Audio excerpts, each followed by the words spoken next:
सके। तो चलिए वीडियो को हम स्टार्ट करते हैं। पर वीडियो शुरू करने के पहले आप सभी से एक छोटी सी रिक्वेस्ट है कि आप हमारे नए चैनल इंडियन किड्स पर भी जरूर विजिट करें। लिंक मैंने डिस्क्रिप्शन बॉक्स में दे रखा है। तो चलिए वीडियो को शुरू करते हैं। जैसे कि फर्स्ट वर्कशीट हम देख रहे हैं विलोम शब्द, जिसे हम इंग्लिश में ऑपोजिट वर्ड्स या फिर हिंदी में विरुद्धार्थी शब्द भी कहते हैं। यहाँ पर बच्चों को इसे ही सॉल्व करना है। इस तरह की वर्कशीट जब हम बच्चों को प्रैक्टिस करवाते हैं तो इससे उनकी हिंदी की जो वोकैबुलरी होती है वो काफी अच्छी होती है। तो यहाँ पर कुछ विकल्प दिए गए हैं, इन विकल्पों को बच्चों को पढ़ना है और सही विलोम शब्द के साथ इसे लिख देना है। जैसे गरम, गरम का विलोम शब्द यानी कि ऑपोजिट क्या हो जाएगा?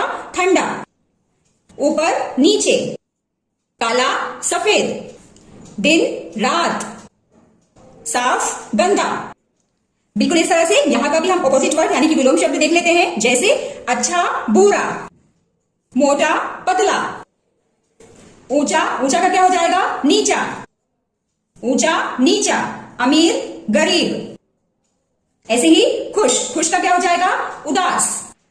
तो इस तरह से शुरुआती दिनों में हमें बच्चों को विकल्पों के साथ यानी कि ऑप्शन के साथ इसकी प्रैक्टिस करवानी है और धीरे धीरे करके हम विदाउट विकल्प यानी कि बिना ऑप्शन के भी बच्चों को इस तरह की एक्सरसाइज करवा सकते हैं। इससे बच्चों की वोकैबुलरी काफी इंप्रूव होगी। अगली वर्कशीट है बहुवचन लिखिए, जिसे हम इंग्लिश में प्लूरल भी कहते हैं। यानी कि जब कोई चीज एक से ज्यादा होती है तो उसे हम बहुवचन यानी कि प्लूरल में लिखते हैं। तो किरण का बहुवचन क्या हो जाएगा? किरणें।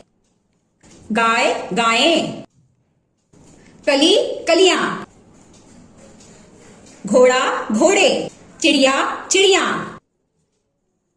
इसी तरह से लड़का का बहुवचन हो जाएगा लड़के। बिल्कुल इस तरह से आप और भी बहुवचन शब्द की प्रैक्टिस बच्चों को जरूर कराएं। इसके बाद हमारी नेक्स्ट वर्कशीट आ जाती है कि हम बच्चों को शब्द सही तरीके से लिखना कैसे सिखाएं।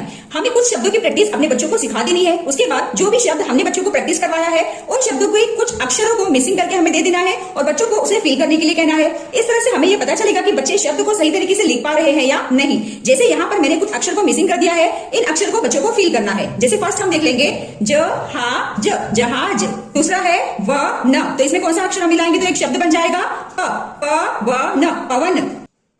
इसी तरह से क म र, कमर। च य न, चयन। आ म, आम। अ ना ज, अनाज। आजादी, आजादी।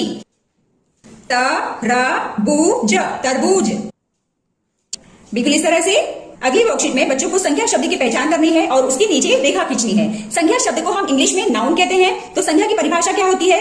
ऐसा शब्द जिससे हमें किसी व्यक्ति, स्थान, सामान या पशु पक्षी का बोध होता है उसे हम संख्या कहते हैं। जैसा कि हम पहला वाक्य पढ़ लेते हैं, पेड़ पर पक्षी चहचहा रहे हैं। तो पेड़ और पक्षी ये दोनों ही क्या है? संख्या शब्द हैं।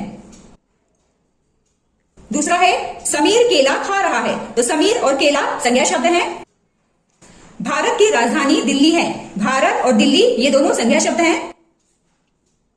मछली तालाब में तैर रही है। मछली और तालाब ये संज्ञा शब्द हैं। कमला बाजार गई। कमला और बाजार के नीचे हम रेखा खींचेंगे।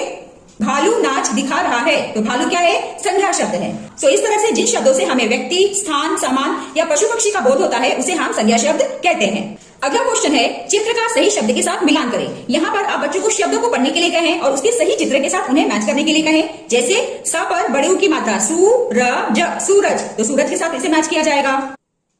ग पर छोटी की मात्रा गी, ल पर आ की मात्रा ला, स गिलास।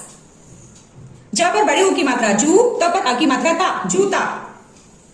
आम और गुलाब। इस तरह से अगली वर्कशीट है समान तुक वाले शब्द लिखो। इसे इंग्लिश में हम राइमिंग वर्ड्स भी कहते हैं। इसमें बच्चों को सेम आवाज आने वाले शब्दों का चुनाव करना है और उसे लिख देना है। जैसे चहल, चहल का समान तुक वाला शब्द हम क्या लिख सकते हैं? चहल पहल, सेम आवाज आ रही है। कड़क धड़क। शिमला विमला। रहन सहन। सपना अपना। चरण हरण। पतन जतन। बिल्कुल इस तरह से आप ज्यादा से ज्यादा बच्चों को समान तुक वाले शब्द की प्रैक्टिस जरूर से करवाएं। अगली वर्कशीट में बच्चों को सही कारक चुनकर वाक्यों को पूरा करना है। जैसे पहला है भूखे बच्चों को खाना खिलाओ। तो हम इसमें को लिखेंगे। दूसरा साफ कपड़े अलमारी में रखे हैं। पुस्तक मेज पर रखी है।